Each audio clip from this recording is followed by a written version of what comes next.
Good day, everyone, and a warm welcome to the Shadowmatch Community Initiative. The topic for today is understanding business relationships. My name is Lizette de Villiers, and I'll be the host for this afternoon. And I will shortly hand to Pieter de Villiers, the author and functional developer of the Shadowmatch system. He will be doing the presentation, and he will also be handling questions towards the end of the presentation. I think you would have noticed that your microphone is currently in the forced mute setting. It will remain like that for the duration of the presentation, just so that Pieter can discuss and present uninterrupted. Towards the end of the presentation, I will enable the setting for you to unmute your microphone, and then you will be welcome to participate in live questions and answers. We will, however, stop the recording before we start with the live question and answer session. Having said that, if you do have a question during the course of the presentation, please make use of the chat. I will collate questions and I will present questions to Pieter at the end of his presentation before we stop the recording, so that the answers to these questions become part of the recording. Now you would have noticed that we are recording because we make this recording available after the webinar of today. We've already had two of these community initiative webinars. We had one on the 29th of March, and that was understanding the love relationship. We also had one on the 31st of May. That was all about friendship relationships. We've got today's, the business relationship. And then the last one for the year will be on the 29th of November, and that will be about security relationships. So the ones that we've already had in March and in May, those links are available. You can find the links on our Shadowmatch calendar. If you go to our website, www.shadowmatch.com, and you click on the events tab in the top menu, it will take you to our calendar. And if you go to the date, 29th of March and 31st of May, you will see there's like a green color on that specific day on the calendar. If you click on that, it will give you the recording link, and you are welcome to also distribute these recordings to whoever you think will find the information and the content valuable. I think the last thing on my list before I hand to Pieter, excuse me, this is our Shadowmatch book. This book is available as a free download on our shadowmatch.com website. I will, as soon as Pieter starts with the presentation, I will post the link to the book download in the chat. On page 41 to page 51, Pieter discusses the relationship model, and you will learn and hear more about this relationship model in today's presentation. And all the relationships, the love, the friendship, the business, as well as the security, these relationships are part of this model, and it is discussed in detail in this book, Shadowmatch Success for All, which you can download for free on our .com website. Thank you very much. I think for now, it's all from my side. Let me hand to Pieter. I trust that you will enjoy the presentation. Thanks, Pieter. Over to you. Thank you, Lizette, and welcome everybody. It's a good session, and it's good for us as the Shadowmatch team to present this community initiative. And it's always very nice to have a lot of people on the live session, but the videos are obviously, they become part of our video library, and it's being used to help the community build better relationships. Now, the purpose of Shadowmatch obviously is to help build success for all. And one of the things that I am very aware of is the complexities of the relationships that we have with people around us. And the reason why I am very aware of this challenge is because I read every day about people who got killed, and they killed their husbands or their wives or their children or their neighbors or whoever. And these things are all relationship related issues. And the conclusion that I came to, obviously, and it's not rocket science, I think we all got to the same conclusion, is that relationships are very challenging, despite the fact that we need to live in relationships. Now, just for the sake of useless information, if we look at the society in general, our habits of being with people are amongst our strongest habits as a community. So what we have done is to download 10,000 people's data from the system, and to have a look at what are the trends. And our people connection habits are quite, well, they are amongst our strongest habits. So we want to be with people, and we function best when we are with others. But the challenge is that it's not so easy to work with others, and it's not so easy for others to work with us. So the relationship side of life is something that we can't go without, but it's not easy. The fact that it's a must doesn't make it easy. So what I've done is I've built a model. The model is being described in the book, as Lizette rightly showed the book. The book is for free, available to everybody who would like to have a copy of the book, and you can read everything, well, almost everything that I will say in these webinars in the book, but it's a bit different if we have it in a different format as just a piece of reading. It's always nice to see it as a discussion. So what we will do today is we will focus on business relationship. Now, I just want to remind everybody that the model looks like this. This is the model that I work with, and this is the model that I have built. I spent a few years thinking of this and researched and tried to analyze and try to understand. We live in 4 relationship frames. Just be mindful of my word selection. These are relationship frames. So the first one is a love relationship. The second is a friendship. We've done these in our 2 previous community webinars.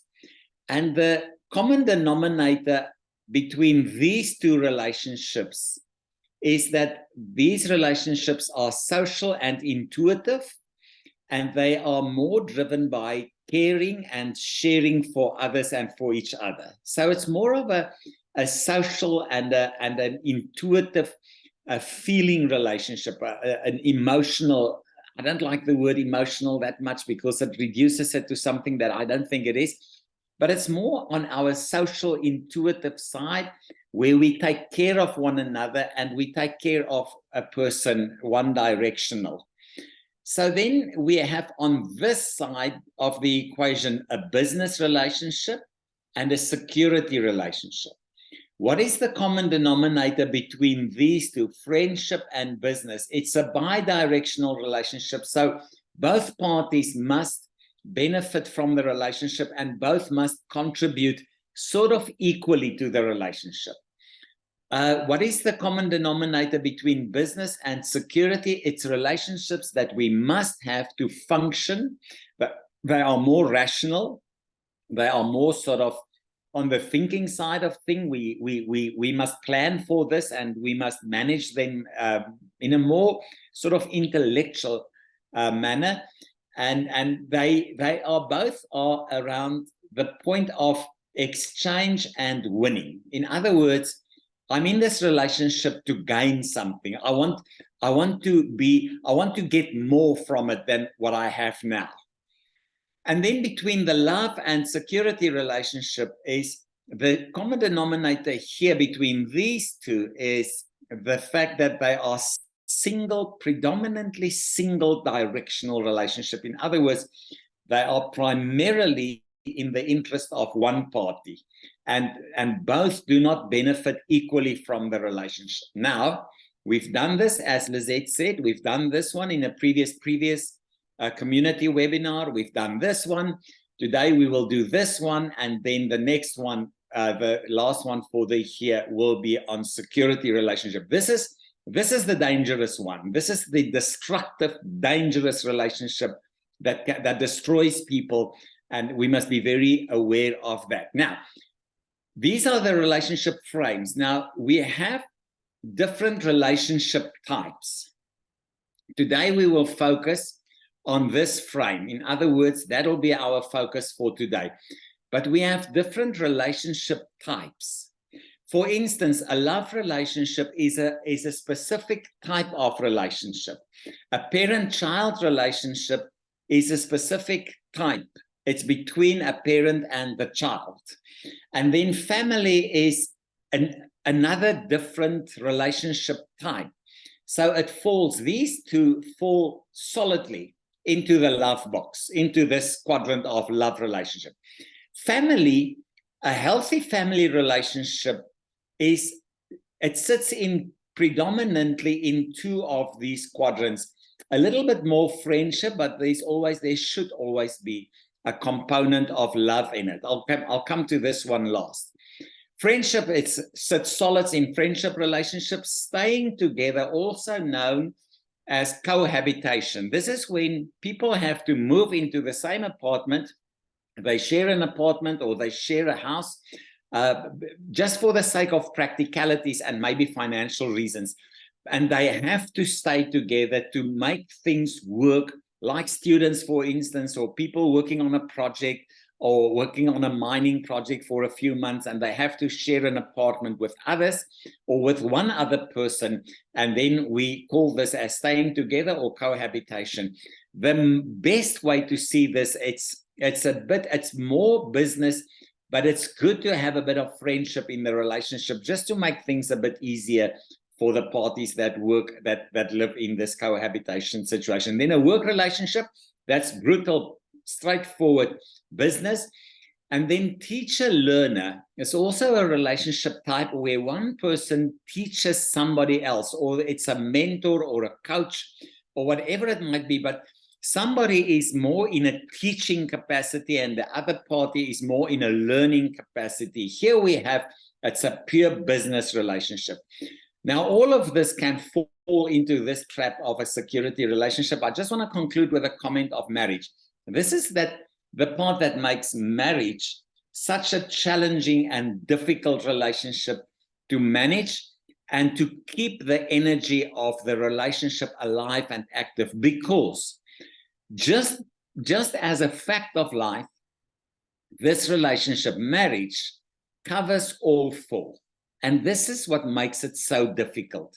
And once we've done all the webinars, you'll see why marriage is such a challenging relationship for us to uphold and to keep the energy alive. Today, we look at business relationships. Let's go.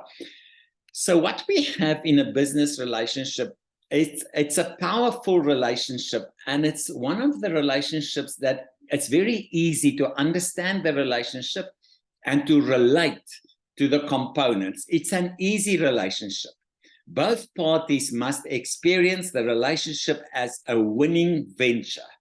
We engage in this relationship with the aim to win, to gain what I don't have, to get more of what I need. And we can now stack the examples. I go to the local grocery store because I need to buy food. So there will be a relationship, a moment of a relationship that is business. So I'm going to give the grocer my money, and the grocery is going to provide me with food. Why do I get the food? Because I need it. I must have more of this. And the fact that I give money, I receive food, puts me in a position where I experience winning. It might be that the food is extremely expensive, but I have a sense of winning from this engagement. So it's a winning venture. We are conditioned to think of relationships as give and take.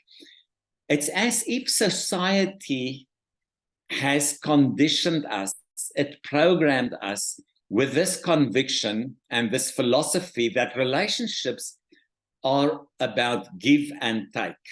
Now, this is true, but it's not true about all relationships. A love relationship is not about give and take. A love relationship is a one-directional relationship, and I'm not going to repeat that. Please watch the webinar if you missed this, as Lizette rightly said. But it's as if society has created this artificial reality that relationships is about a give and take venture. It is for business. It's not for all relationships. It's applicable to business. We are in a way programmed to always want something in return. This relationship caters for that. We are, in a way, we are brought up, and the society has programmed us in a way that we want something in return. If I do this, what is in it for me? if I have a friend and I always visit the friend, and then someday a person says to me, so when does this friend visit you? And I say, no, never. And the person says, so why do you keep on with this one direction relationship? You must get something back out of it, and your friend must give back. We are programmed. It's as if we are in this atmosphere of what is in it for me and what do I gain from this relationship. And obviously, a lot of the relationship gains are emotional. It's an experience. It's fun to be with a person. And that is typical a relationship of friendship. It's fun to be with a person. We enjoy doing things together. We enjoy the time that we spend together. We just enjoy the companionship between us. And it's not driven by what's in it for me, but business is driven by what's in it for me. What do I get out of this? I'm going to pay you. What will I get in return for giving you the money? And then to make it work, both parties must experience some form of winning. This is the baseline, dear participants. This is the baseline fact of a business relationship. Both parties must experience that there is a profit. There is a winning side to this. Now, obviously, what a lot of people will say is, but sometimes you just lose. If you pay for electricity and you don't get, and you keep on paying for electricity and you don't get what you pay for, there is load shedding. I understand, but then the relationship comes under pressure, and people can try to cut the relationship with a service provider. So if one of the parties in a business relationship has the experience that I'm losing out on this deal, they cut the deal. But the problem, dear participants, is our relationship with the government is a business relationship. It doesn't matter how we look at it. It's a business. We give them our tax, and they must provide us with services, with hospitals, police services, with roads and trains and security and electricity and whatever it is. Now, when they don't give us what we feel we must get back in return for our taxes, there's a risk that people might rise and say, but wait a bit, you take our money, but you don't give back. And this is applicable to every business relationship. If I feel that this other party is taking me for a ride, I do not get the value that I feel I earn by means of my payment. I feel I get a point where I say, but this doesn't work. This is not, we must renegotiate this thing. So both parties must experience a form of winning. There must be gain for both parties in it. If not, then the one party will start questioning the credibility of the relationship. And then if they can, they will quit the relationship and find a different service provider. Now, when do we use this relationship? Now be very careful, dear participants, because this might become a little bit more of a challenging frame to understand when we go to the next part of the discussion. We use it when and where we work. Your employment is just a business relationship. Let me give you an example. I work for an employer, and we have a specific way at Shadowmatch. We work for a system. So our way of doing things is the system is the boss. So the system calls the shots, and everybody in the business can become the voice of the system. So the system is the ultimate boss and the employer. So I work for Shadowmatch. What do I get in return? I get a salary. What do I give? I give my time, my expertise, my talents, my knowledge, my training. I give a lot of myself in terms of the value that I have to offer: time, energy, innovation, and whatever comes with it. That's what I give. What do I get back? I get a salary. So where we work and when we work in for pay and to get paid, it's a business relationship. When we sell things, now let's say, for instance, I want to sell something, or my business is to sell things. I'm a salesperson. Then what we do is we have goods that we sell in return for money. But we might even just exchange value. So I give you, I'm a small farmer, and I have cattle, and I have milk from the cattle, and then I give you milk in return for vegetables. But there must always be a balance of value. If I give you 10 liters of milk for 1 carrot, I'm going to say, can we discuss this? Because I'm not convinced that this is not fair. I'm losing out on this transaction. So when we sell things, it's a business relationship. When we buy things, it's also a business relationship, because that's just the other side of the end when we buy. So I'm going to give you my money and take your car, and this is a transaction. So it's a relationship. It's a business event and a business relationship. If I continuously buy from the same person, it becomes a business relationship. But keep in mind, things might get a bit more murky and a bit more dark as we make progress. When we have any form of transaction going, any form of transaction, I will look after your dogs. When you go on holiday, you're my neighbor. And when I go on holiday, you look after my dogs. And then I go for 6 months, work in the United States, and I leave my dogs with you for 6 months.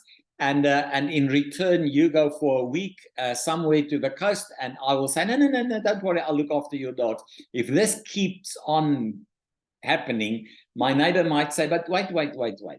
This is not this, I look after your dogs for 6 months. You look after my dog for a week. I don't think this is fair. So we must always make sure that there is a level of fairness in the transaction. This is when we use this relationship. Now we come to a challenging situation. It could be very dangerous, a very dangerous relationship. We don't use it as in friendships. If you turn a friendship into a business, you are in trouble.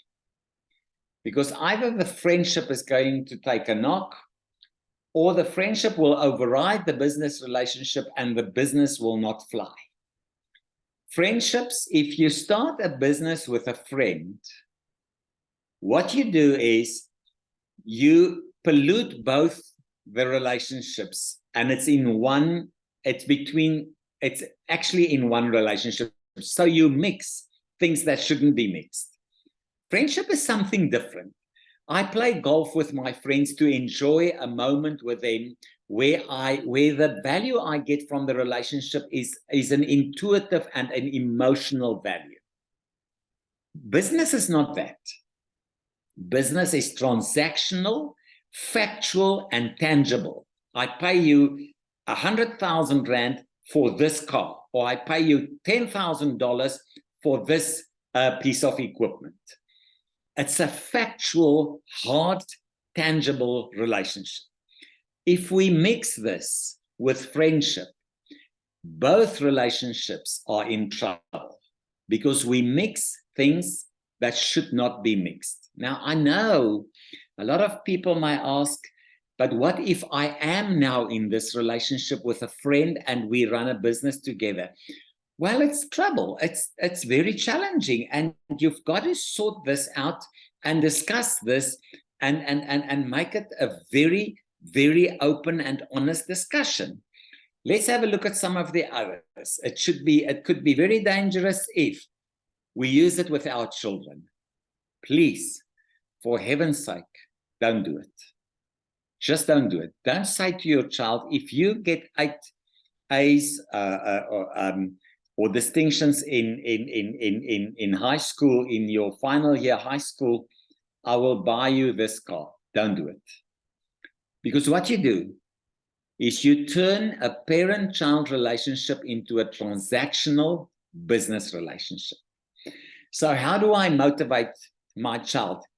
With other things, with a relationship of caring and love and being the parent of pride and wanting your child to perform at their best, not by buying them to perform at their best. That is a dangerous way to look at parenting relationship. And what we do, dear parents, and we've done in the previous year, 2022, our webinars were about parenting. There were a lot of these webinars that I presented around parenting. Let me give you an example. If I say to my child, if you stop this, I'll give you a sweet. What you do is you condition the child that happiness is related to a gift that I can eat. So the business transaction is, I need to stop this, and then I'll get something to eat that'll make me happy. So what we do is we buy behavior. So just to explain that in a bit more detail, we set the relationship up as a transactional relationship where I buy your behavior from you to be what I want. Now, what happens is the child will learn that my parents, they are willing to buy my good behavior. So if I want them to pay me for something, I must behave bad so that they can pay me for good behavior. It's simple. It's not rocket science. So we just don't do it. Just don't do it. Then it should play an absolute minimalistic role in a marriage. This is the challenge of a marriage, dear participants, where we get into this trap of, so I'm not going to wash the dishes because you didn't mow the lawn. Or I'm not going to take the children to school tomorrow morning because you didn't want to fetch them yesterday after they had choir practice. What we do then is we turn our relationship into a transactional event. So what holds the relationship together is a business engagement. I do this, then you do that. But if you don't do that, then I'm going to stop doing this. I can give you horrible examples where somebody lost his job. And this is a reference case study where somebody lost his job, the husband, the man, and they had 3 children. And then the wife resigned her job because she said, we are in this on an equal basis of give and take. So if you don't earn a salary to look after the family, then I'm not going to earn a salary to look after the family. And she resigned because she understood the relationship as a business relationship. Where does it come from? It comes from her parents who had a transactional business relationship with her when she was a child. It's not difficult. So what we must do is we must not take a marriage relationship into a business relationship. Then we are in trouble with that marriage. But now, there are some realities in marriage that has got a little bit of business in it. And it's just a factual thing that we are, in a way, also a micro business. But the business side of marriage must not become the dominant part of it, and it must never become something that we play against each other. Then the marriage is in trouble. What it should be is, it's just by the nature of who we are. I look at the swimming pool, and Lizette takes care of the dishwashing. That's it. So, and it's not a rule, but it's how it is. I will take care of the hardware, and she will take care of the soft things in the house. But I must never I must never say, okay, I'm going to leave the pool now because Lisette left the dishes last night. Then, the moment I do that, I have defined my relationship with Lisette as a business transaction. And now I want this, what is in it for me? So why should I look after the pool and mow the lawn if you don't wash the dishes and don't do the laundry? We mustn't go there. We must not go there. It destroys the relationship. So it is most destructive for family relationship. Now, obviously, I know that we are a lot of people in this virtual room, and I know that a lot of us are in relationships with families, and we also have a family business. It is a problem, dear participants. The stats are against us. If we look at the numbers, and there are many questionnaires and big consulting companies, you must remember that some of the biggest businesses in the world are family businesses. BMW is a family business. So some of the biggest corporates in the world are run predominantly by families. So some of the big consulting companies, they do research on this all the time. And the number of businesses that are owned and that are being managed by family, where the family relationships are not in trouble or the business relationships are not in trouble, are something like 10%. It's a small portion of that sector in business, because family is something different to business.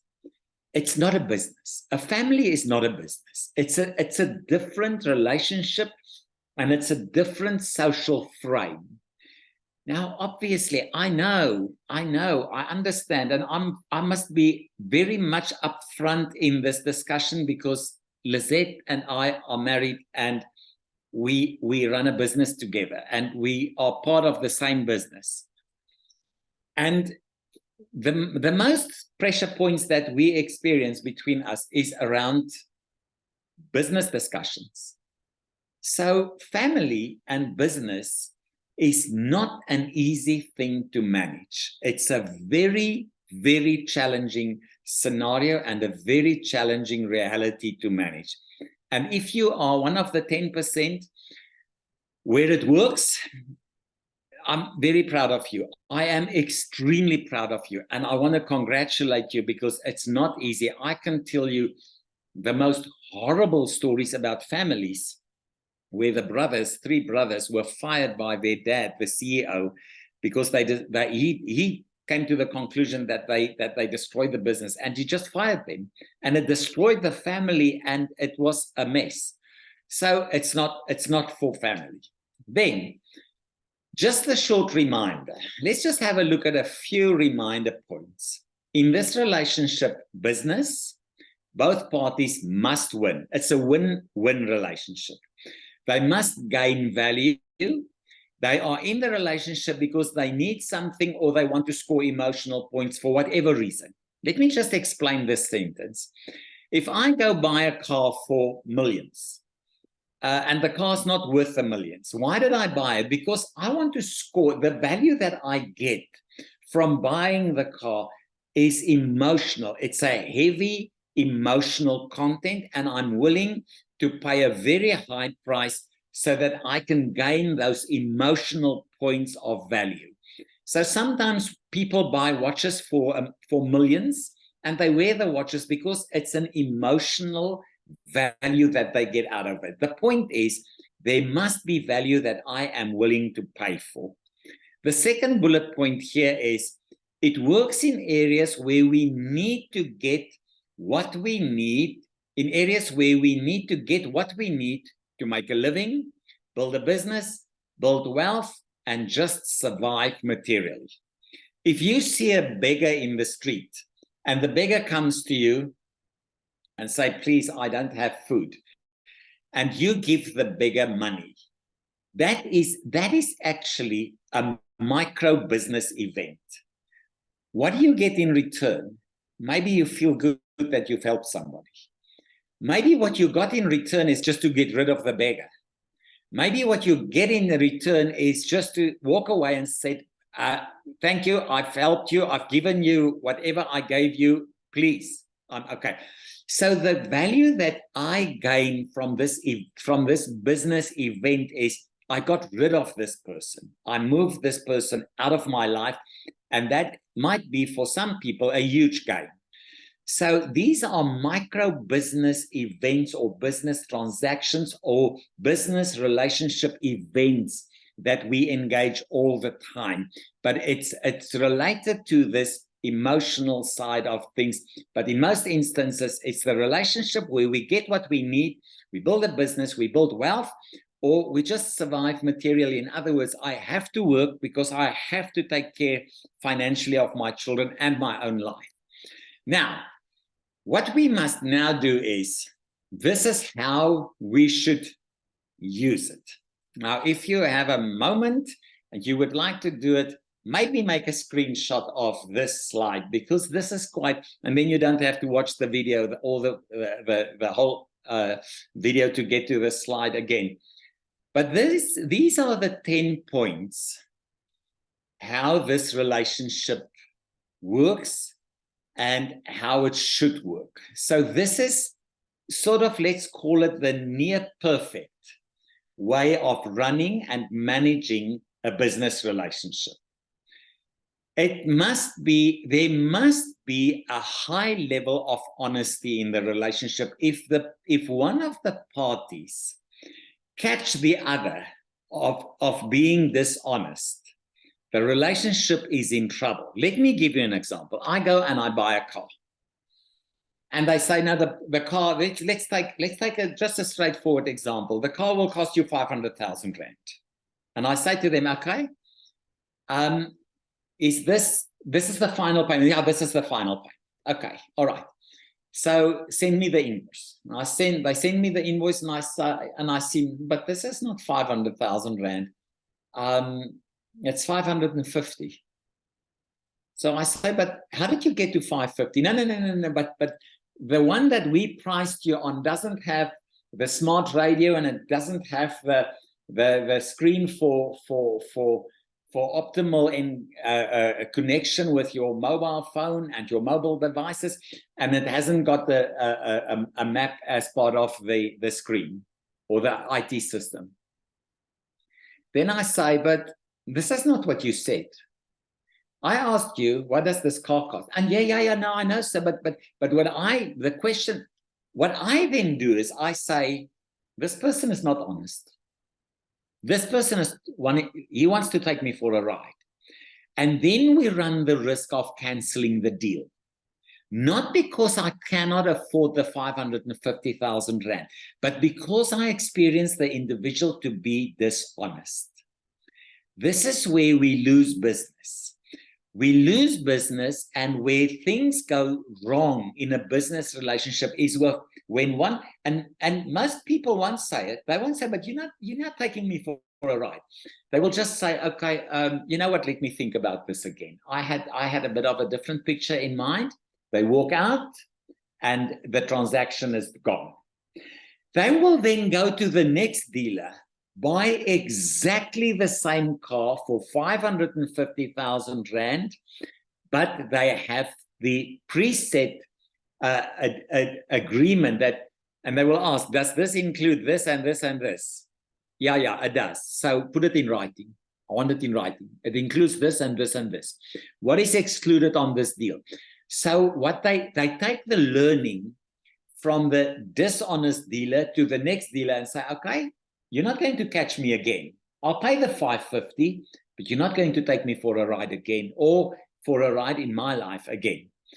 The second point that is absolutely critical in a business relationship is transparency. People are willing to pay for the service and the products they buy. And if they ask questions, then answer them in the most transparent way possible. Obviously, what people don't like is, for some reason, we don't want people to make profit. But we must be transparent with it. We must say to the individuals, this piece of equipment costs me 10,000 Rand. I'm going to ask to charge you 12,000. That's it. If you don't want it, leave it. Finish, out. So be transparent. When we have transparency and honesty in our relationship, people tend to trust us because they build on each other. The third point there is to be fair. Now, dear participants, this is an absolutely critical point. You cannot buy 10 hose pipes at a dealership somewhere in town for 100 Rand each or $100 each if they're very expensive and it's in the US, and then sell them for 10,000 Rand or $10,000. You can do it if you sell it to the government. Yes, that you can do, but please don't, because they buy it with our money. But we've got to, if we want to build a sustainable business, we must have a level of fairness. In other words, the individual that buys from us must experience value that is fair and that is related to the needs that they have expressed. So the value you must sell to a person at a decent value that is fair. And we see this in all the industries where people say, I must buy this, but I don't think this price is fair. I can't get how you got to this price. So there must be a level of fairness in the transaction, and we must uphold the value and the expectation of the individual to say, it's a fair price. This is a fair price for a fair product. Give more value than what you take in return. So what you must try to do is to show the individual that buys the value of the product on such a level that they experience it's worth their money. This is important. You must present your product or your service offering to the buyer in a way where they experience, but this is worth my money. What I get is worth, or it might even be more than what I paid for it. Not a lot more, because then I lose. And obviously that I don't want. But we must present the product with honesty, in a transparent manner, with a level of fairness, so that the buyer, the person that buys, gets an experience of winning from the transaction. Be willing to negotiate. This is something that a lot of people in our country got right. They can negotiate. They can negotiate. Even when they sell things to you, they would say to you, but why don't you negotiate with me? They would come into a transaction with the idea that we're going to negotiate. So what happens during a negotiation phase of buying is that the other party has a feeling of winning. This thing was marked for $150. We negotiated.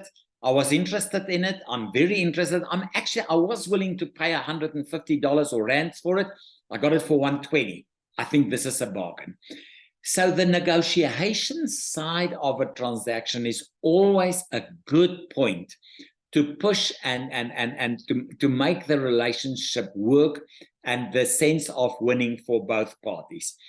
Don't shy away from the fact that it is business. Now, this is a problem. And we experience a lot of our coaches. Shadowmatch has a network of coaches where a lot of our coaches say, but I don't have it in me to ask for money for the service that I offer as a coach. This is something that we must overcome whenever we are in business. We must start the conversation with, remember, this is a business transaction. This is not a love relationship or parent-child or whatever. This is a business transaction. I will give you the value for your money, but this is my price and this is what you will get. We must be open and honest about the fact that a relationship is driven by business and both parties must feel that they win. State your transaction up front. We must, in a very early phase of the discussion, make a statement and say, remember, this is my business. I cannot give you my time, my energy, my products or my services or my products, my product offerings for free. This is the transaction. Let's start the discussion with this. So if it doesn't work for you, then let's call it the day. And people respect that because it shows your honesty, your transparency, and the fact that you want to be fair in your engagement. Don't create surprises in the deal. Now, dear participants, in any business relationship, this is the death of the relationship. If the buyer, if they discover, but this is not what I signed up for, and we get these hidden sort of, these hidden agendas in many transactions, especially in property, where somebody would buy property and then they say, but I didn't sign up for these costs, you know, legal costs and whatever it might be. I signed up for a property of this price, and now this has almost increased by 20% or 30%. This wasn't said. And now that I have signed and I can't get out of it, I am now in trouble. So do whatever you can not to build embedded surprises into the deal and into the transaction. And lots of companies do this and they're not honest. And this is why people get crossed with their mobile service providers, phone service providers, with their banks, with all these things, because there are hidden costs that are sort of sneaked into the agreement. And then the buyer experiences this as dishonesty and being taken for a ride. Never try to get around the transaction agreement. Now, this is so simple, but it's so important. Never try to get around a transaction or to sort of in a facetious way get out of or around the thing that was agreed up front. And then obviously don't mislead your client with any of the above. You will just end up with a fight. So I think you might have a few questions. I have done these talks many times, and these are the questions that I normally get. I'll take a few minutes to just answer them. How do I teach my children about business? You make it a game. You make business a game. You play a game with your children. Let's play a game. What business would you start if you have to start a business now? I'll buy from you, but it's a game. It's not if you do this, it's not I'm buying your good behavior or I'm buying your 8 distinctions in final year college, or I'm buying you to complete a degree. No. Let's play a game of you start a business and I will buy from you. And we teach our children the principles of business by playing a game with them and not buying their behavior and their success. Why is it so difficult for family? It's a straightforward answer. Family and business are two separate relationship realities, and they do not mix easily. Family is being driven by caring and joyful time together without a price tag. I go visit my brother because I am in a good relationship with my brother. We are together since I was born, and we are family. And that makes us, it gives us a bond that is beyond just a friendship. And that should not be polluted by transactional issues of money and business, and you didn't do this and now I've got to do. It's just two relationships that do not mix easily. If my marriage functions in this frame, in other words, if my marriage has moved to the frame of business where we have this transactional agreement between us in a very subtle or sometimes even in a very open way? How do I get the relationship out of it? Go to shadowmatchcoaches.com and decide on a coach and sign up for a coach for relationship coaching between you and your partner, your marriage partners, and go through the process. You can't get it out with a discussion. You can't get it out with a one-sided sort of approach or change it with by some magic or something else. It's a process. You've got to redefine the relationship. And how do you redefine it? You do things that are more friendship and love related. So both parties must engage with a relationship from a love and friendship perspective, so that we can swing the relationship of the marriage out of the business quadrant into friendship and love predominantly. So it's a process, and it's a process that works best when we have a coach that is independent, that is cold and out of the reality, and they just follow the process of helping the two to swing the relationship into the quadrants of friendship and love. What do I do if I experience a business relationship to be abusive and I am at the losing end all the time? Get out. Get out. There's no other way. Get out of it.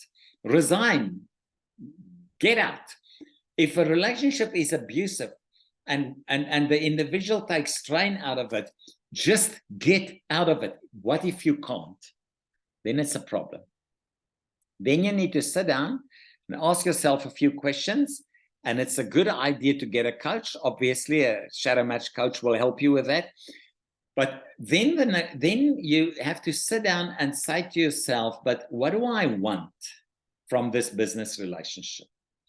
And how do I get myself to get there? How do I move myself into a position where I get what I want from this relationship, or where I get more of what I want? This also is not a decision. It's a process. You've got to reposition yourself in that business relationship so that the abusive part of it is less, or is preferably completely removed. So just it's a process, and you've got to reframe yourself in that relationship so that you don't have this experience of being abused by the relationship all the time. The last question that I normally get is, but there's no such thing as both parties are winning. One must be at the short end. That's sort of a statement where you say, but both, no, it doesn't work like that. It's an experience of winning. So some people buy a car and they pay 100,000 South African rands or 10,000, 15,000 US dollars for the thing. And they say, well, a car's not worth more for me. That's it. Finish. I don't pay more for the car. But some people pay 2 million and 3 million for a car because the car is worth for them what they have paid. So the sense of winning is not only factual. It is also a sense of emotional gain. It's also a sense of emotional winning. But there's a different part to it. We must have food. So if food prices rise, we then rebudget. We must have food and we must buy it, or we must produce it ourselves. We must wear clothes. So if clothes are expensive, we must either buy secondhand and then gain the experience of winning, or we must pay the price because that is what we must have. So there are must-have things, there are nice-to-have things, there are luxury things, but the end result is that both parties must have an experience that this was a good transaction and I have gained from this business transaction or this business relationship. And this is the trick of successful business. With that, thank you very much for joining. End of my side of the things, unless there are questions. Back to Lizette. Thank you very much, Peter, for another insightful webinar. It was great that you could share all the insights with us. From the side of the participants, there were no questions in the chat. So at this point, I'm going to just say thank you very much to all of you for joining. It was great to see so many of you and so many new names on the screen. It's great that you are part of the Shadow Match family. Please don't run away. I'm going to stop the recording and then I will enable the setting for you to unmute your microphone. And then you are more than welcome to then ask your questions. Those of you that need to run, you are welcome. Thank you once again that you could join.